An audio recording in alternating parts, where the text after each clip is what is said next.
പാലക്കാട്ടൊരു വാർത്തയിലേക്കാണ്. വീൽചെയറിലിരുന്ന് നിർമ്മിച്ച കടലാസ് പേനയും കുടയും വിറ്റുകിട്ടിയ 13,000 രൂപ നഷ്ടമാകുമോ എന്ന ആശങ്കയിലാണ് പാലക്കാട്ടെ നൌഷിജയും കുടുംബവും. പട്ടാമ്പി പ്രഭാപുരം സ്വദേശി നൌഷിജയുടെ SBI കൊപ്പം ബ്രാഞ്ചിലെ അക്കൗണ്ട് അധികൃതർ മരവിപ്പിച്ചിരിക്കുകയാണ്.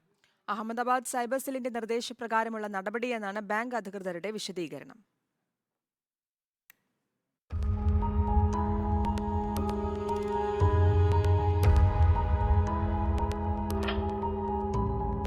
ഈ വീൽചെയറിൽ തന്നെ ഇരുന്ന് നിർമ്മിക്കുന്ന കടലാസ് പേനയും കുടകളും വിറ്റ് കിട്ടുന്ന പണമാണ് കൊപ്പം പ്രഭാപുരം സ്വദേശിനി നൌഷിജയുടെ ഏക വരുമാന മാർഗം.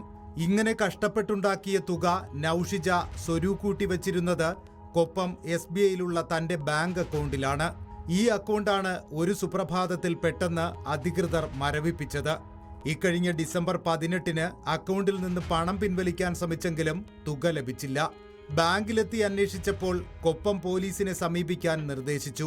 അപ്പോഴാണ് അഹമ്മദാബാദ് സൈബർ സെല്ലിൽ നിന്നുള്ള വിവരത്തിന്റെ അടിസ്ഥാനത്തിൽ അക്കൗണ്ട് മരവിപ്പിച്ചിരിക്കുകയാണെന്ന് നൌഷിജയും കുടുംബവും അറിയുന്നത്.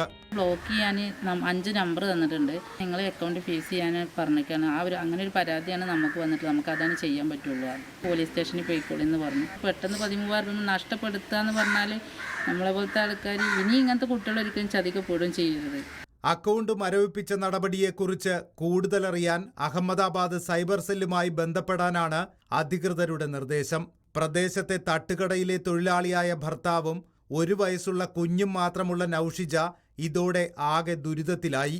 പരിമിതികൾ മറികടന്ന് കൈത്തൊഴിലിലൂടെ സമ്പാദിച്ച 13,000 രൂപയാണ് അക്കൗണ്ട് മരവിപ്പിച്ചതിലൂടെ നൌഷിജയ്ക്ക് നഷ്ടമായത്. തന്റേതല്ലാത്ത കാരണത്താൽ നഷ്ടമായ പണം തിരികെ ലഭിക്കാൻ എന്ത് ചെയ്യണമെന്നറിയാത്ത സ്ഥിതിയിലാണ് നൌഷിജയും കുടുംബവും.